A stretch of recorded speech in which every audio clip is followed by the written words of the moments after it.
Mum looked me dead in the eye and said, "You think you're better than us? Get out and don't come back."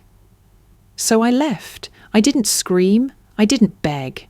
That night, I cancelled the mortgage I'd been secretly paying for 8 years. 3 weeks later, Dad showed up at my apartment saying the house was being foreclosed. His voice trembled. Mine didn't. I wasn't going to save them again. Not after everything. If you've ever felt like your family only loves what you can give, not who you are, then this story is for you. Let me tell you what happened. From the moment I could tie my own shoes, I knew what was expected of me. I was the good daughter. That's what Mum called me, especially in front of the neighbours or her church friends. "Olivia's always been so responsible," she'd say. Her smile stretched thin, but polished. "She's not like Ben." That part always came with a sigh or a smirk, depending on how rebellious my little brother had been that week. Ben was chaos in a hoodie. He refused to go to Sunday school, dyed his hair green in 8th grade, and once snuck out to a party and didn't come home until sunrise. Mum lost her mind that day, but somehow every one of Ben's disasters ended up orbiting back to me. "Why can't you talk to your brother?" "You're the oldest, Olivia. He listens to you." But he didn't. And honestly, I didn't blame him. While Ben was out pushing limits, I was inside colouring between the lines, figuratively and literally. I wore the cardigans Mom bought me, smiled when prompted, aced my spelling tests, and practiced piano every afternoon without being told. I didn't speak unless it was to answer a question or say thank you. Not because I was naturally obedient, but because I saw what happened when someone challenged Patricia Sterling. Mum didn't yell like other mums, she didn't hit. Her power came through tone, through disappointed silences that stretched for days. A look from her could freeze a room. And the worst part? She weaponized gratitude. "After everything I do for you," she'd whisper, as if her errands and chores were some divine burden, "the least you can do is be thankful. Do you know how many girls don't have a mother who cares like I do?" So I was thankful. Out loud, constantly. Thank you for dinner, even if it was takeout. Thank you for the shoes, even if they weren't my style. Thank you for letting me sleep in on Saturdays, even though she'd only done it so she could gossip with her sisters in peace. Thank you, thank you, thank you. She loved having me as her trophy. On the outside, I was a perfect reflection of her, prim, put together, polite. Every award I won became a feather in her cap. She'd show off my report cards like they were love letters. "Straight A's again," she'd beam to her co-workers. "That's my girl." But the moment we got home, her attention shifted back to Ben, or her own mirror. There were moments, rare and fleeting, when I thought maybe she really saw me, like when I got the lead in the school play in 5th grade and she brought flowers to the performance. But later that night, she criticised how loud I'd spoken during one scene. "It's theatre, Olivia, not shouting." I nodded, said thank you, and tried to believe she meant well. Dad, meanwhile, was more of a ghost than a parent, present in body but never in conflict. If Mum was thunder, Dad was fog. There, but hard to hold on to. He worked long hours at the post office and came home exhausted. When Mum started in on one of her lectures about Ben, about bills, about her sister's perfect vacation photos, he'd just sip his beer and nod. His silence taught me something too. Peace at home meant not making waves. From as early as I can remember, Mum embedded a message into my brain like a software update. Family is everything. Children owe their parents. That's how the world works. She said it so often, it became a kind of gospel. And I believed her, not because it made sense, but because every time I questioned it, she'd say, "You think you know better than me? When you're a mother, you'll understand." So I waited for understanding. I waited and behaved and excelled, hoping that if I was perfect enough, she might just love me the way I needed, openly, without conditions. But she didn't. Not really. She loved what I represented, not who I was. And yet, even then, I didn't walk away, because good daughters don't abandon their families, especially not ones who sacrifice so much, right? By the time I was 14, I was working weekends at the public library shelving books and covering the front desk during the Saturday rush. I told myself I liked the quiet, the smell of old pages, the orderliness of the Dewey Decimal System. But the truth was simpler. I needed the money, and I needed the excuse to stay away from home. While other girls my age went to sleepovers and football games, I studied for honours classes and watched Ben spiral into chaos. He skipped classes, started smoking behind the garage, and one night stole a bottle of vodka from Mum's pantry. I found him passed out in the backyard, reeking of alcohol and dirt. When I told Mum, she cried. When I told Dad, he sighed. But no one really did anything. Instead, they leaned harder on me. "You have to set an example," Mum said. "If you slip, Ben will fall off the edge completely." So I didn't slip. I pushed myself harder. I aced my exams, cooked dinner 3 nights a week, and got a second job tutoring freshmen after school. Every minute of my teenage years was spoken for: library, tutoring, studying, babysitting Ben when Mum wanted to clear her head or have her nails done. If I ever complained, she'd say, "You're so lucky we trust you with responsibilities. It means we know you're strong."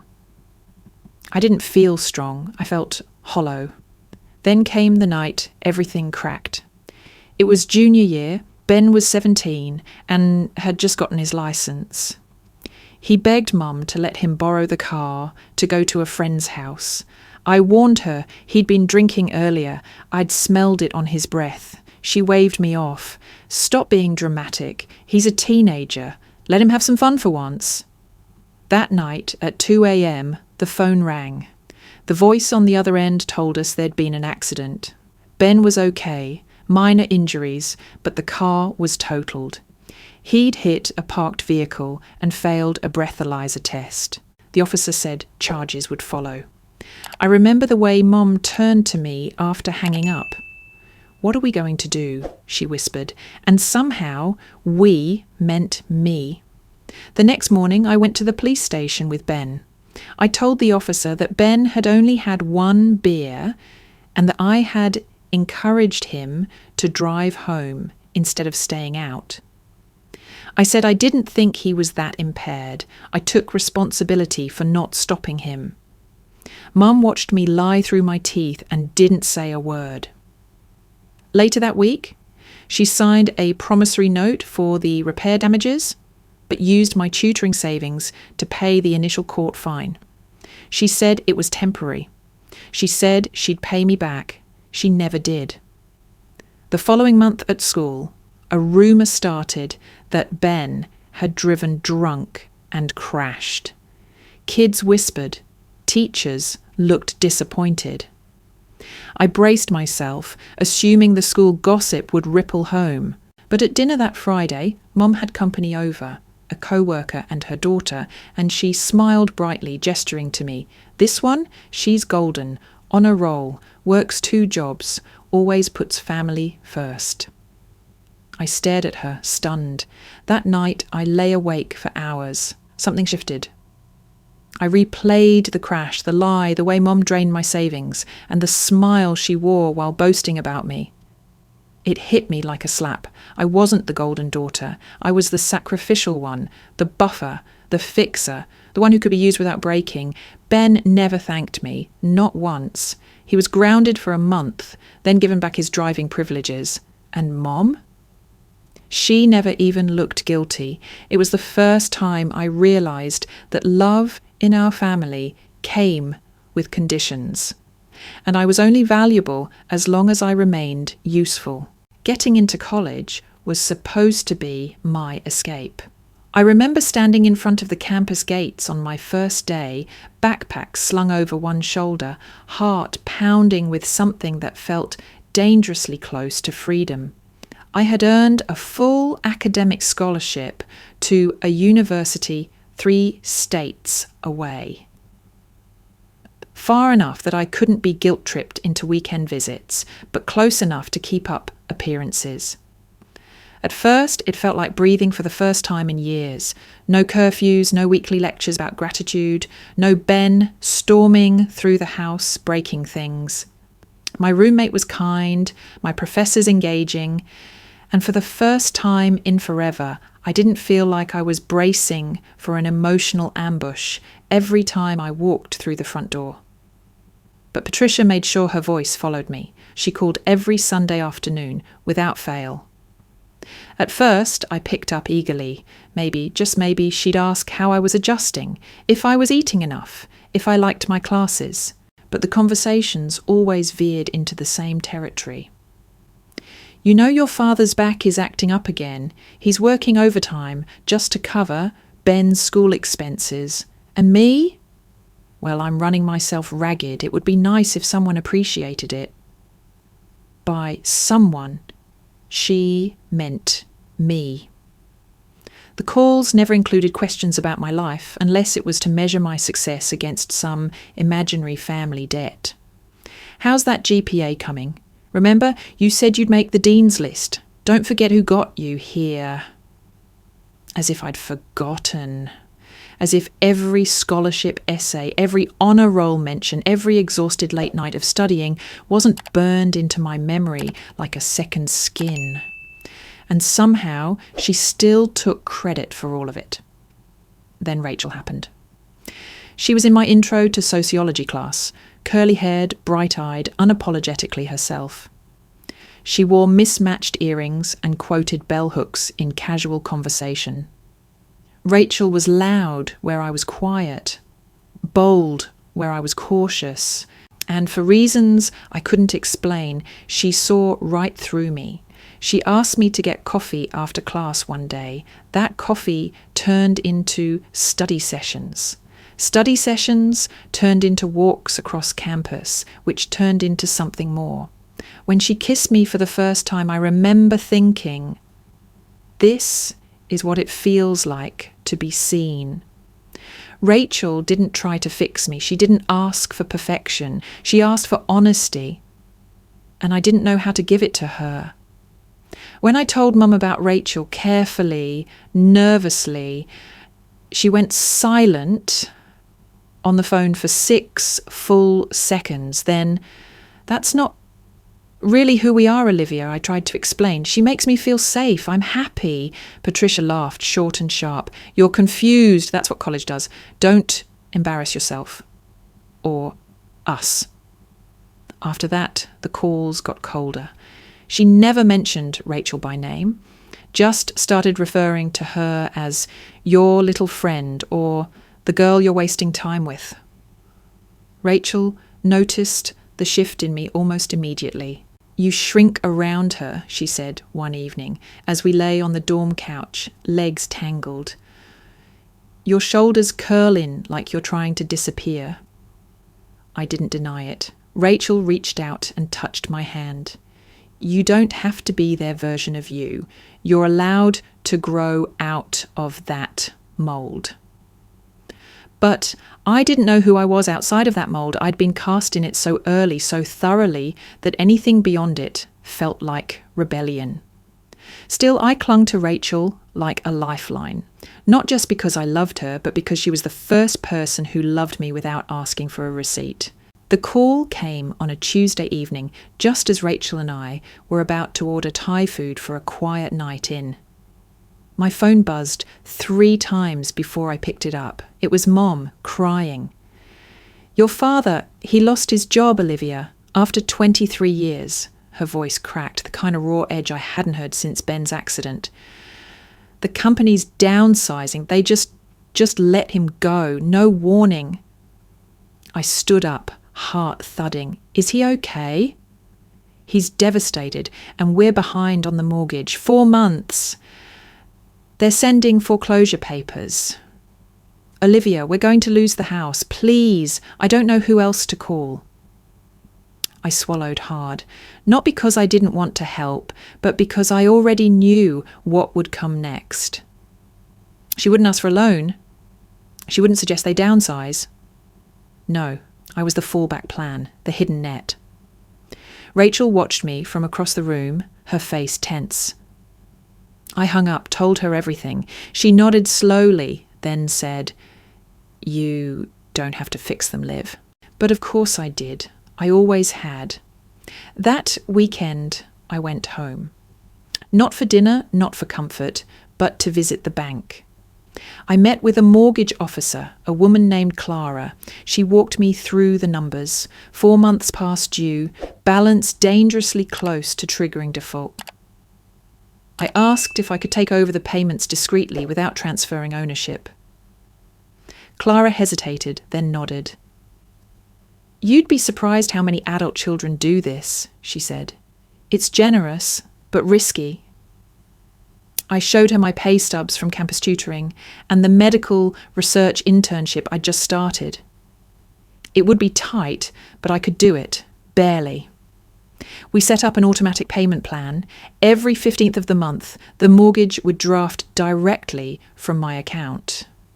I also paid off the overdue balance that day, nearly $8,000. I didn't tell Mom. Instead, I let Clara explain that the bank had enrolled them in a hardship support plan as part of an internal pilot program. "They got lucky," I said when Mum called, breathless and relieved. "Maybe someone upstairs likes us," she sobbed. "I knew God wouldn't abandon us. I prayed so hard." I didn't say anything. From that day forward, I lived a double life. By day, I was a full-time student, researcher, and part-time tutor. By night, I reviewed bank statements, tracked due dates, and clipped grocery coupons. Rachel noticed. She always noticed. "You've got dark circles under your eyes," she said one morning. "And you barely eat." "I'm just busy," I mumbled. "Busy saving a family that never shows up for you." I hated that she was right. Still, I kept going. Every month, like clockwork, $127 vanished from my account. I told myself it was temporary, just until Dad found a new job. Just until Mum picked up more hours at the clinic. Just until Ben finally got off his arse and helped. But none of those things happened. Instead, Mum started shopping again. New throw pillows, expensive vitamins. A Keurig machine she didn't need. I saw them during a visit home, and when I asked about them, she smiled. "Don't worry, the bank is helping us now. We deserve a little joy." I wanted to scream, but I didn't. Because if I pulled the curtain back, if I revealed that I was the bank, then I'd have to deal with the fallout, the questions, the guilt, the shame. So I let her believe the lie. I let myself become invisible. Because that's what love required in our family. Silence and sacrifice. By the time I turned 26, my life on paper looked perfect. I'd graduated with honours, secured a job as an operations manager for a non-profit medical clinic, and had my own modest apartment in the city. I made enough to cover rent, bills, and the silent mortgage that still drained my account like clockwork every month. Rachel had stayed through it all, late-night ramen dinners, my frugal lifestyle, my refusal to take vacations. She never said it outright, but I knew she wondered where my money went. She saw the paychecks come in and the stress never go away. "Olivia," she said one night as we folded laundry on the couch, "do you have debt?" I hesitated. "Student loans," I lied. Rachel didn't push. She never did, but she knew I was holding something back. We moved in together a few months later, into a small but bright 2-bedroom rental. Rachel painted one wall yellow. I let her. It made the place feel warm, real. But every 15th of the month, I'd stare at my bank app and feel like I was cheating on the life we were building. The transfer to my parents' mortgage hit like a silent confession I could never say out loud. Rachel picked up more and more of our shared expenses without complaining. Groceries, parking, she even paid for my birthday dinner that year. And I let her because I couldn't explain why I was always short, always anxious, always tapped out emotionally and financially.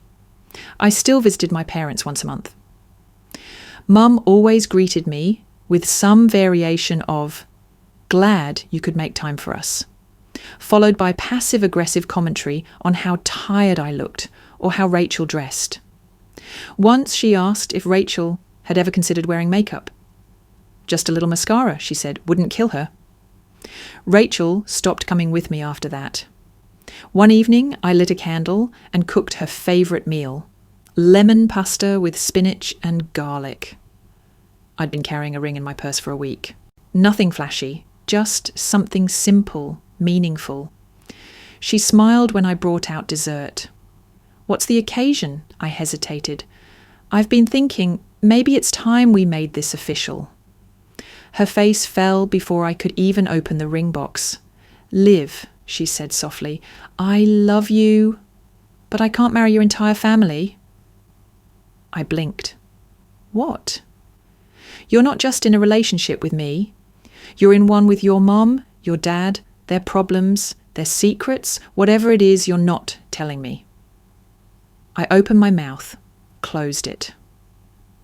"I don't want to fight," she continued, "but I can't build a future with someone who's already buried in someone else's past."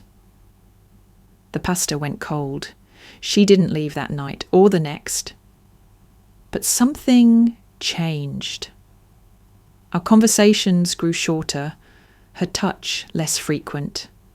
We still shared a bed, but not a life. A month later, she packed a small bag and said she was going to stay with her sister for a bit. "I just need space," she said. I knew what that meant. I watched her go, and then I sat on the floor of our yellow-walled living room, surrounded by folded laundry and half-drunk coffee cups, and cried harder than I had in years. I had chosen my family's silence over my own voice, and it had cost me the only person who ever truly saw me. The first time I noticed something was off, Mum posted a picture on Facebook of her new granite kitchen countertops. Finally gave the heart of the house the upgrade it deserved. The caption read, followed by an emoji trail of clapping hands and champagne flutes. I stared at the screen, blinking. The kitchen I remembered growing up in had cracked tiles, dented drawers, and a leaky faucet. We'd always been just getting by, but this looked like a showroom.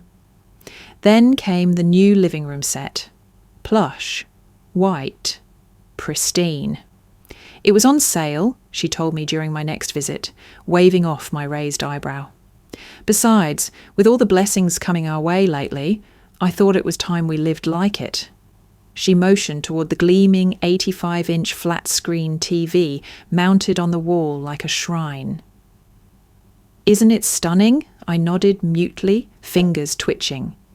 She hadn't asked how I was doing, hadn't noticed that I still drove the same Honda Civic I'd bought second-hand in college, that the lining of my winter coat was fraying, that my eyes had sunk deeper into my face since Rachel left.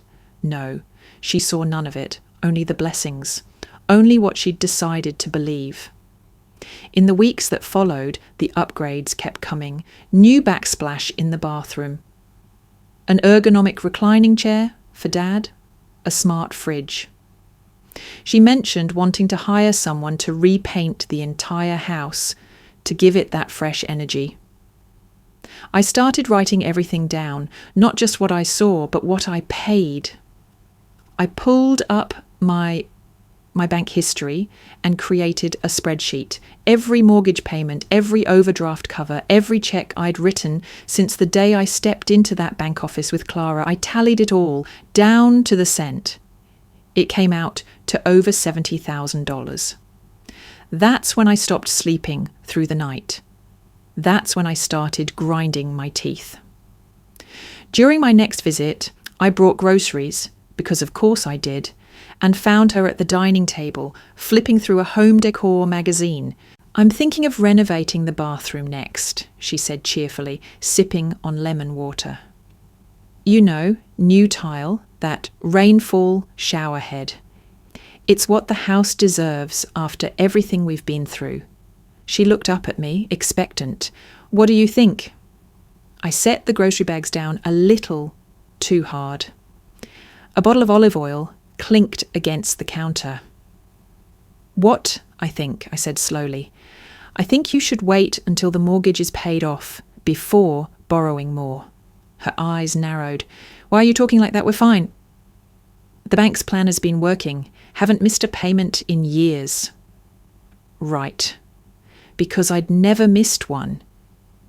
"Besides," she continued, brushing invisible lint off her blouse, "you always say the house is the heart of our family. Don't you want it to feel renewed?" I opened my mouth, closed it. Something hot and sour rose in my throat. This was the moment, the line I didn't know I'd drawn until she stepped over it. "I think," I said carefully, "you should stop spending money you don't have." She blinked, once, twice. Then she laughed. "Don't be ridiculous, Olivia. We've finally caught a break. Don't be the one to bring the energy down." That's when I knew she didn't just not know. She didn't want to know. Because knowing would mean confronting the truth. She wasn't the one who saved the family. She was just spending what she thought was free money, my money, and I was done being invisible. The Sunday dinner was supposed to be routine. I'd gotten used to them over the years.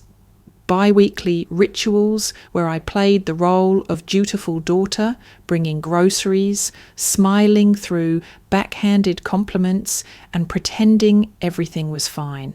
That night, I picked up a rotisserie chicken, roasted vegetables, and a bottle of wine. Something decent, but not too fancy. If it was too nice, Mum would accuse me of showing off. If it was too cheap, she'd imply I didn't care. As I pulled into the driveway, I noticed an unfamiliar car parked out front. A silver Subaru with Colorado plates. Vera. I hadn't seen my aunt in over a year. Unlike my mother, Vera had always been the warm one. Growing up, she was the only adult who didn't treat me like a project or a burden. I remember her sneaking me chocolate bars when Mom was on one of her sugar is poison rants, or whispering, "You don't always have to be perfect," into my ear at family gatherings. I walked in to the sound of laughter. Mum stood at the kitchen island, chopping salad. Dad sat slouched at the counter, nodding along. And there was Vera, greyer than I remembered, but with the same soft eyes, setting out plates. "Olivia," she beamed, "look at you. You're glowing." I smiled, a little caught off guard. "Aunt Vera, I didn't know you were visiting." "Last-minute trip," she said, hugging me. "Needed a break from the Rockies. Plus, your mum's been begging me to see the new kitchen." Of course. Dinner was loud. The way only family dinners can be, half conversations overlapping, inside jokes recycled, glasses clinking. For a moment, I let myself relax. Vera asked about my job, my apartment, my cat. She didn't ask about Rachel, and I didn't bring her up. Then it happened. Halfway through the second glass of wine, Vera turned to me and said, "You're still helping out with the mortgage, right? God bless you. I told Patricia she was lucky to have a daughter like you." The room stilled. Forks paused mid-air. Glasses froze mid-sip. Mum's head turned toward me, slow and deliberate. "What did you just say?" she asked. Vera, blinking, looked confused. I was just saying it's amazing how Olivia stepped in when Thomas lost his job. Not every kid would do that. The silence that followed was so thick it buzzed. Mum stared at me with a look I couldn't quite place. Not confusion, not gratitude, something colder. "Is that true?" she asked, voice low. I swallowed. "What part?" Her jaw tightened. "Have you been paying our mortgage?" Vera's eyes widened. "Wait, you didn't know?" I wanted to disappear. "I thought the bank had some hardship program," Mum said slowly, as if trying to put puzzle pieces together. "They said the payments were restructured. I thought we qualified for help." I didn't know what to say. Dad looked up for the first time all evening. "Olivia?" I nodded, just once. Mum's face drained of colour. Then it flooded again. Anger, embarrassment, pride, all battling for dominance. "You went behind our backs," she said louder now. "You made us look like charity cases."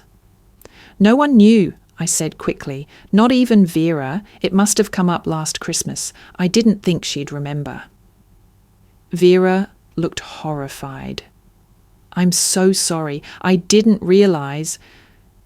But Mum was no longer listening. She was staring at me like I'd betrayed her in some unspeakable way. Like I hadn't just spent the last 8 years keeping a roof over her head. And I knew in that instant that nothing would ever be the same again. Mum's face contorted, shifting through a parade of emotions. Shock, embarrassment, and then fury, pure and unfiltered.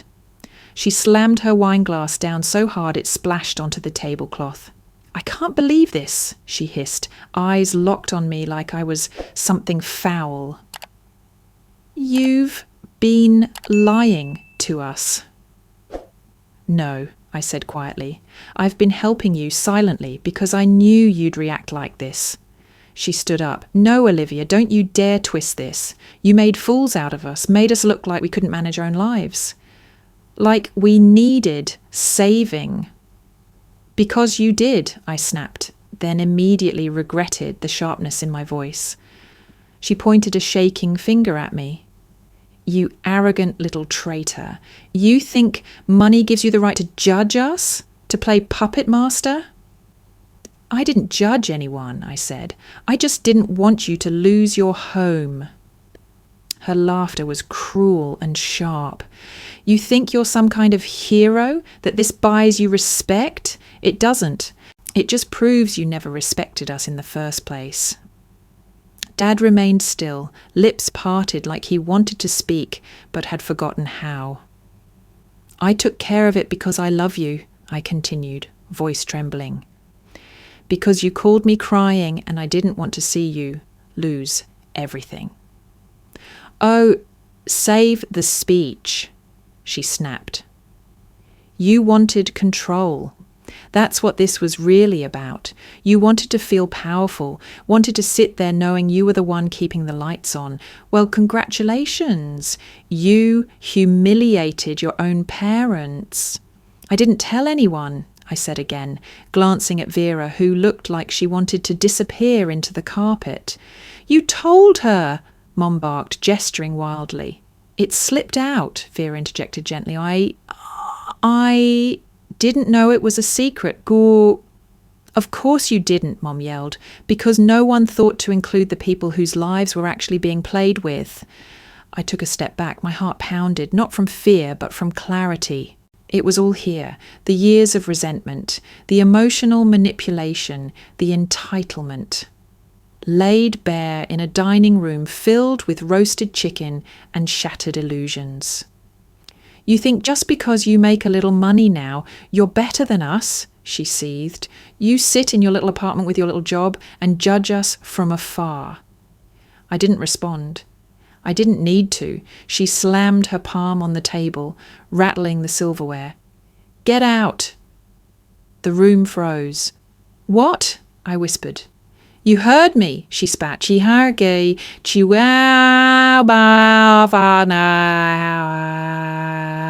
don't live here. You never did. If you think you own this place because of a few mortgage payments, think again. Dad finally stirred. Patricia, no, Thomas, she cut him off. She wants to play God.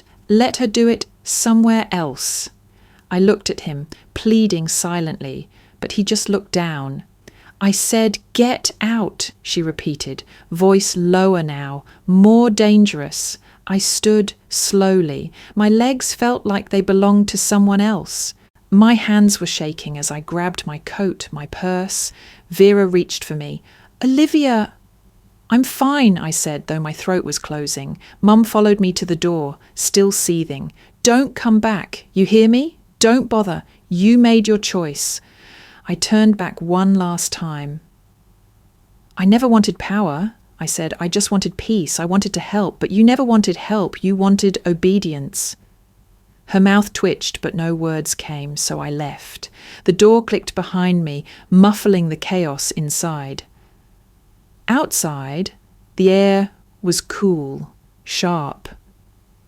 I stood on the porch for a moment, feeling it hit my face like water after drowning. My heart was broken. I could feel the crack, deep and final, but there was something else too. Relief. A silence that didn't demand anything of me. For the first time in years, I wasn't the fixer, the provider, the golden daughter. I was just me. And that was the most terrifying, beautiful thing I'd ever felt. I went home that night and stared at my laptop for a long time. The bank's auto-pay portal was still open from earlier in the week when I'd started to hover over the cancel button but hadn't been able to bring myself to click it. I remembered her words, "You think this house belongs to you? Get out." It didn't hurt as much now. Not after everything, not after years of trading my peace for silence. I moved the cursor, hovered, clicked, a soft beep. A confirmation prompt. Are you sure you want to cancel this recurring payment? I clicked, yes, just like that. It was done. I closed the laptop slowly, feeling a strange stillness settle in my chest. It wasn't joy. It wasn't sadness. It was something in between, something like detachment, like finishing a marathon and realizing your legs are still moving even though the race is over. The next day I expected the guilt to roll in like a tide. It didn't. Instead, I woke up and felt light. I made coffee. I read the news.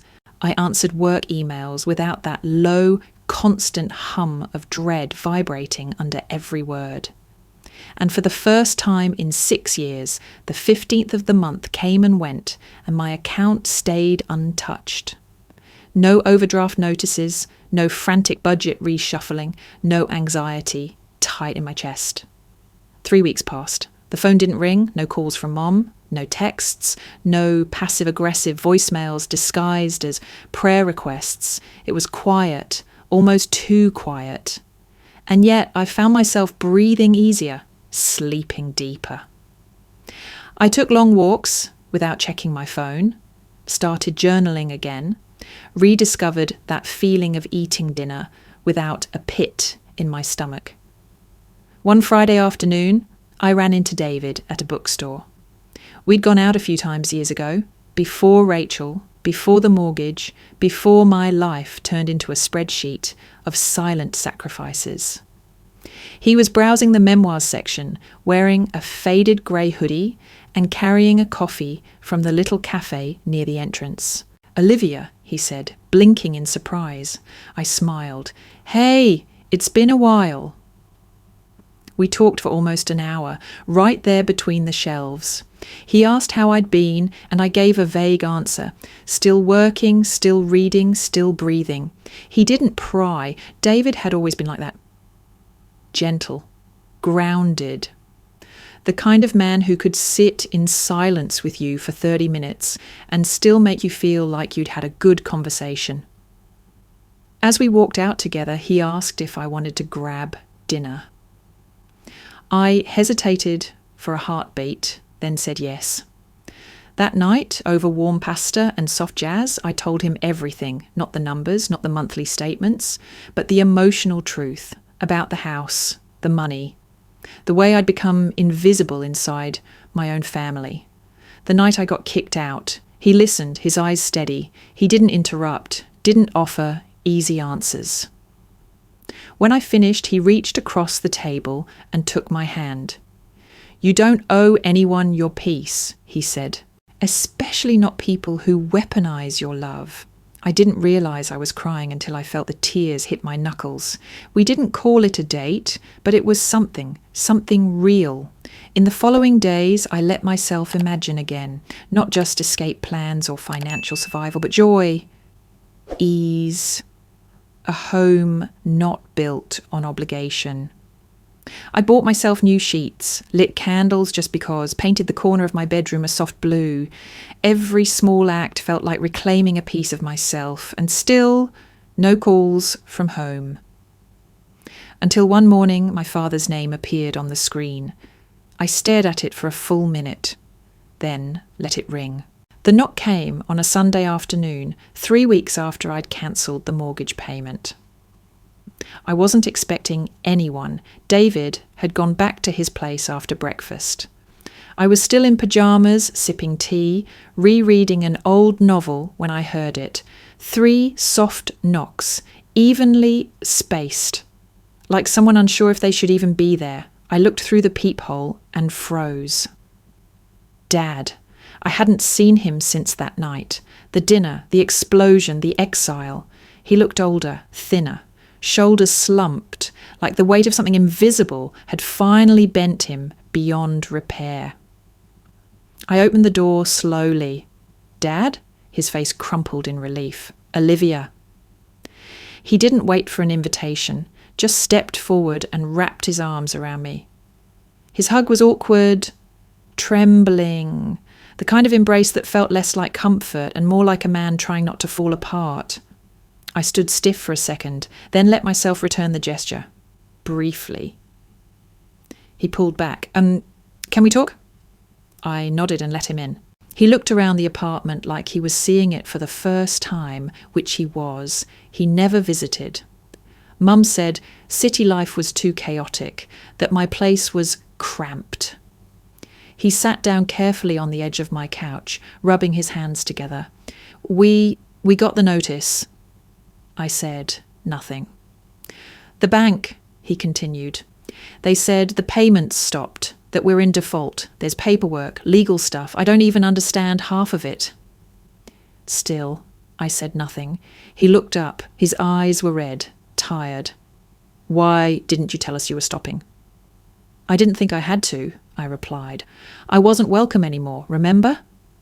His face tightened.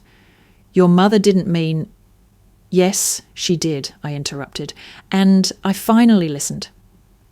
He nodded slowly, accepting the truth of it. Then his voice cracked. "She's scared, Liv. She's not sleeping.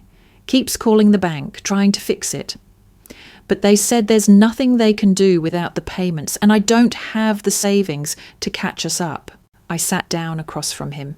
"So what do you want from me?" He looked at me like I'd asked something cruel. "Help. One last time, please.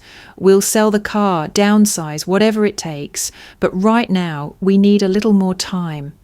I narrowed my eyes. "Where's Mom?" He looked down. "She didn't want to come." "Why?" "She's ashamed? Embarrassed?" I leaned forward. "No, tell me the truth."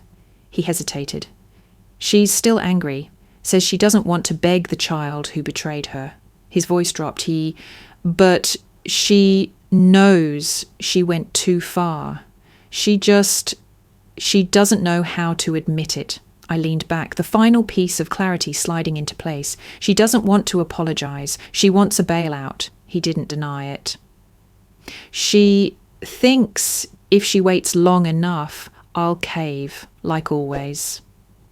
His silence was confirmation. I looked at my father, this man who had sat through decades of storms in silence and felt a wave of sorrow, not for him, but for the years I'd spent believing he'd protect me. He never had, not from her, not from the expectations, not from the weight I'd carried since I was 15. I'm not paying it, I said. He blinked. What? I'm not restarting the payments, not this month, not ever. His mouth opened, closed. Olivia, please, we'll lose the house. I lost something too, I said softly. Respect, trust, myself, and I'm just starting to get those things back. He looked stricken. But we're your parents. And I'm your daughter, I said. One you kicked out. One you only came to see because you need something. That's not fair. It's the truth. He stood up slowly, defeat written in every line of his body. What should I tell her? Tell her this, I said. This isn't about money anymore. It's about respect. And she's never given me any. He nodded once, then walked to the door. At the threshold, he turned back. If she ever apologized, if she really meant it, then maybe, I said, she'd still have a daughter. I closed the door behind him. Then I exhaled. It didn't feel good. It didn't feel triumphant, but it felt like freedom. The official foreclosure notice came on a Thursday. A certified envelope signed by both my parents, taped to the front door of their home for all the neighbours to see. It was the kind of humiliation Mum had always feared, the public shaming she'd spent years trying to avoid. And now, it was right there, printed in bold black letters, property in default, bank possession pending. The news travelled fast. By Saturday, I'd already received 2 vague, concerned texts from extended relatives. Hey, just checking in? Everything okay with your folks? One aunt even had the nerve to ask if I'd consider stepping in again just for a bit. I didn't respond. I didn't owe anyone explanations anymore. But that afternoon I found myself driving past the old house. Not because I wanted to gloat or because I missed it, but because curiosity is its own kind of ache. The street was the same as always, kids on scooters, someone mowing a lawn, mailboxes slightly tilted from years of weather. Familiar, quiet, and yet different. The kind of place that pretends nothing ever goes wrong inside its beige walls. I slowed as I turned the corner and saw it. The house looked tired. The grass hadn't been cut in weeks. Weeds sprouted up along the walkway. The once bright shutters had faded. And there on the front door, just as the text had warned, was the notice, stark white, taped like a scar. Then I saw her, my mother, standing on the porch, arms crossed, face tight with rage.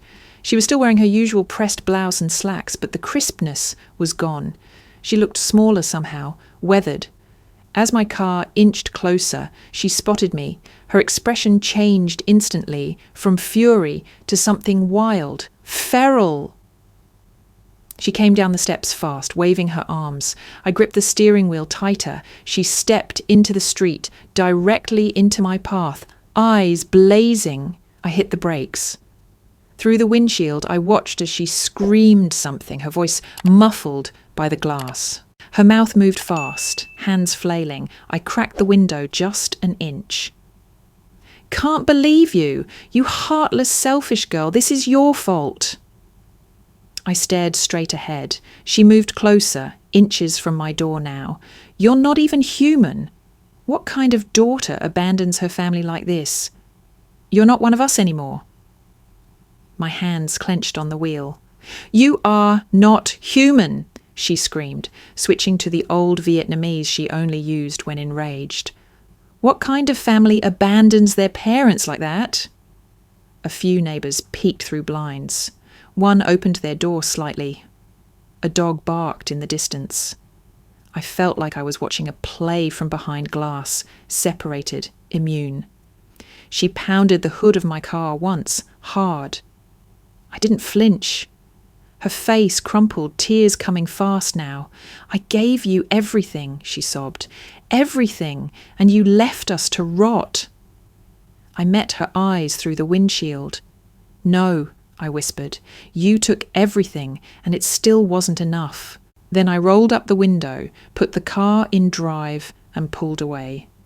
She didn't chase me. She just collapsed onto the grass, a sobbing heap beneath that proud porch she'd once guarded like a throne. I didn't look back. Not once. I drove aimlessly for almost an hour, through side streets past strip malls and office parks and gas stations, letting the city blur into a smear of grey and gold. At a red light, I finally exhaled. Long, deep, shaky. I had done it. I had chosen myself. Not out of spite, not out of cruelty, but because somewhere along the line I had learned a devastating truth. Sometimes saving yourself means letting others fall. Even the ones who raised you. The silence that followed wasn't peaceful. It was heavy. Days passed, then a week. I didn't hear from my parents again. No phone calls, no knocks on the door, no pleading voicemails, just stillness. And then, late one night, my phone buzzed with a number I didn't recognize. Hi, Olivia. This is Helen, your mother's friend from the clinic. I know we've never spoken, but I thought you should know. Patricia's not well. I stared at the screen, heart thudding. She collapsed 2 days ago. They say it's stress-related, blood pressure, panic attacks, insomnia. She's been refusing to eat. She kept saying, she hates me, she really left me. My fingers hovered over the keyboard. I could respond. I could ask what hospital. I could send flowers. But I didn't. I turned off the screen and set the phone face down on the table.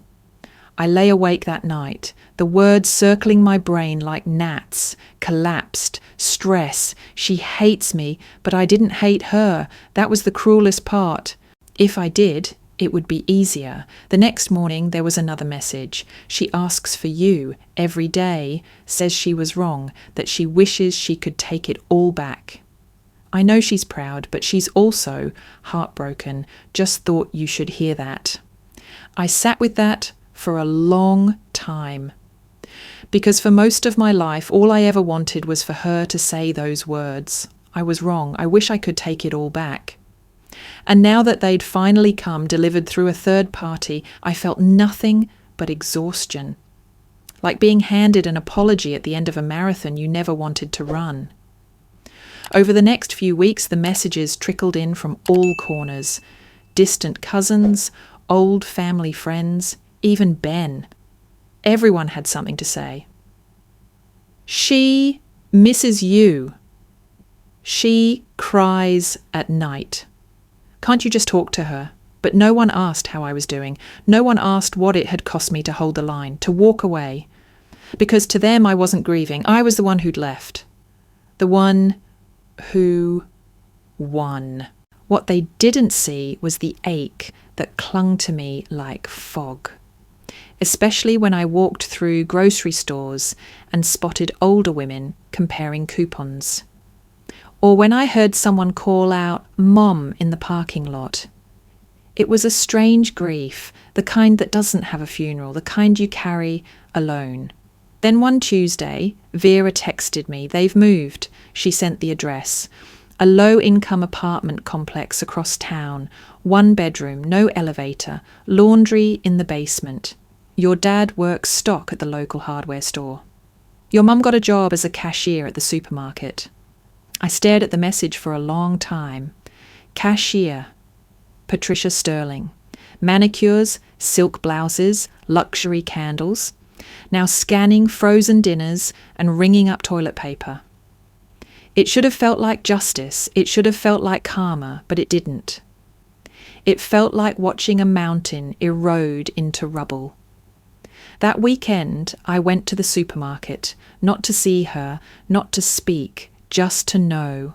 I walked the aisles slowly, half hoping I wouldn't find her, but there she was, at register 4, hair tied back simply, no makeup, uniform polo shirt a size too large. She looked thinner, pale, her hands moved quickly, mechanically, smile practiced, tight. The customer ahead of me made a joke about bagging skills. She laughed politely. It was the sound of someone who didn't recognise herself anymore.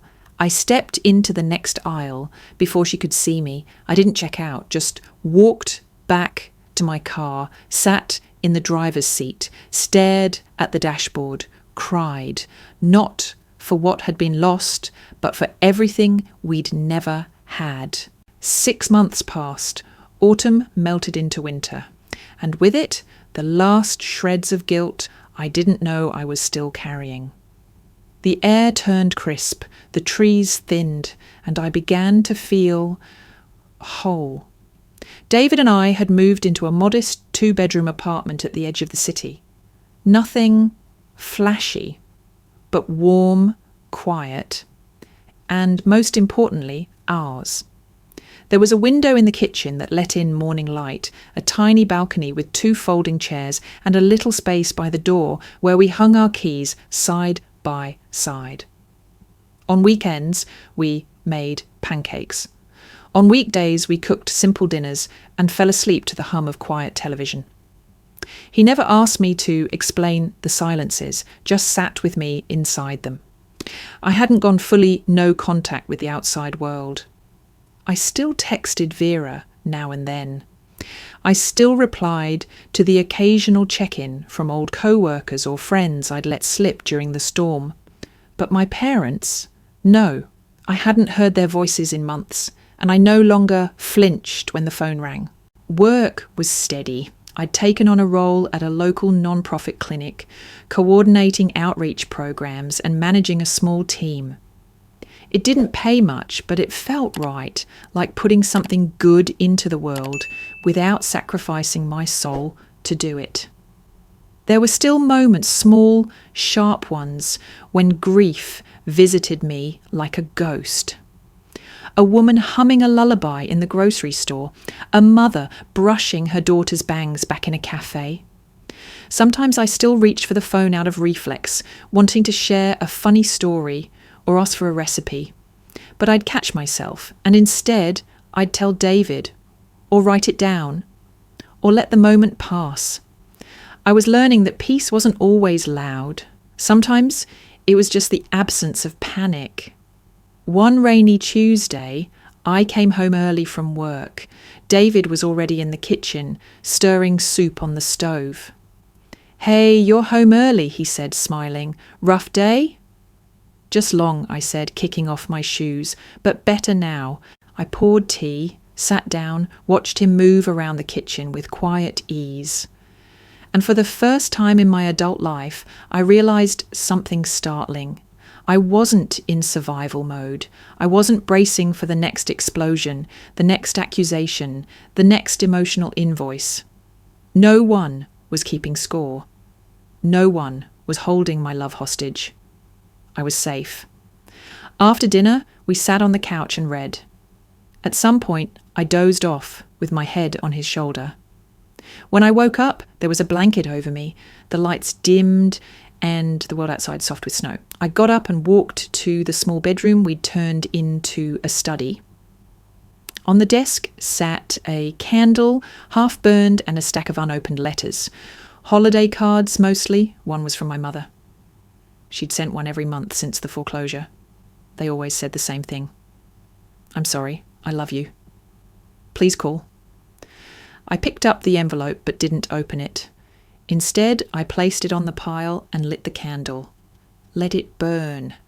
This was my home now. Not the house I grew up in. Not the roles I was forced into. Not the story they wrote and made me act out.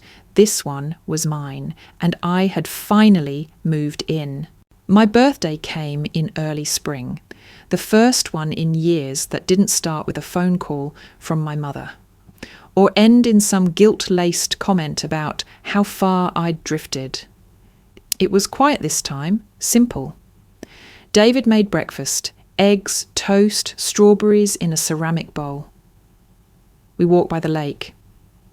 He gave me a scarf he'd knit himself during late-night Netflix marathons. It was in every way an ordinary day. And for the first time in a long time, ordinary felt like magic.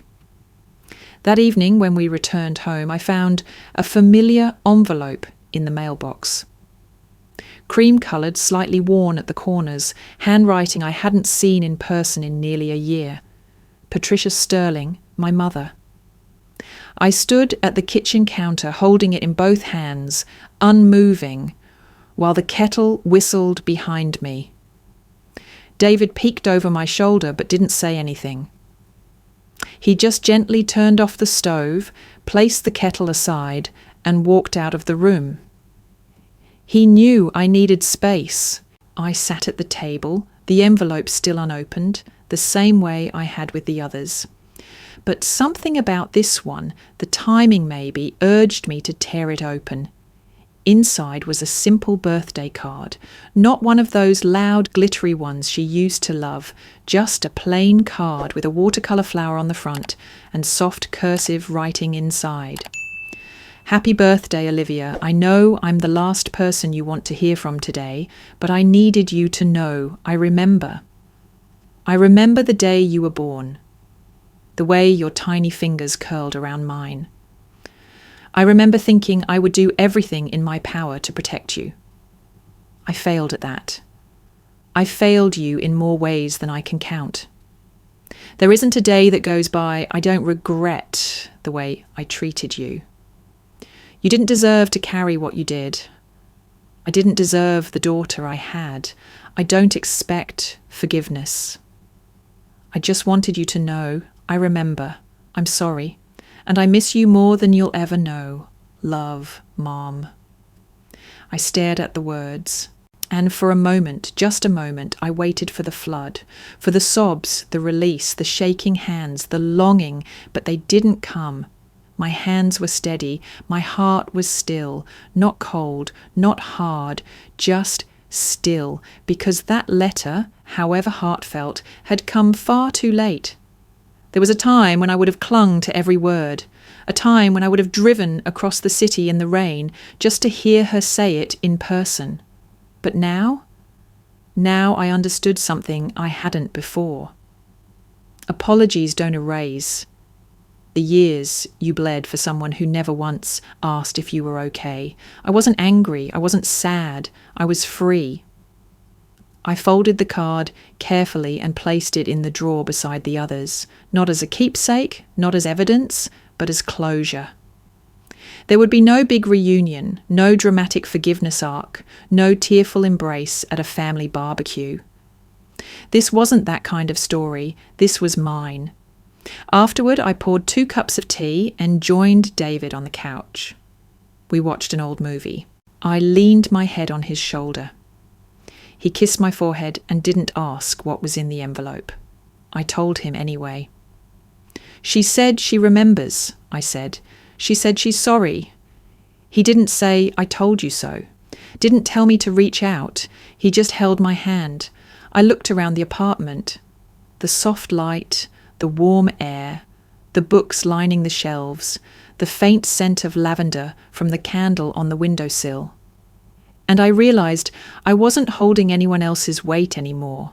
Not my mother's dreams. Not my father's silence. Not the image of the perfect daughter I'd worn like a straitjacket. I'd spent so many years being the lifeboat for a sinking ship, paddling in circles just to keep them afloat. But the truth is, no one ever learned to swim that way. I didn't owe them rescue, and I didn't need saving anymore either. I was no longer the emergency plan, the fixer, the one who answered every call. I was Olivia. And I had built something real, not from debt, not from duty, but from choice. And that, I decided, was the best gift I'd ever given myself.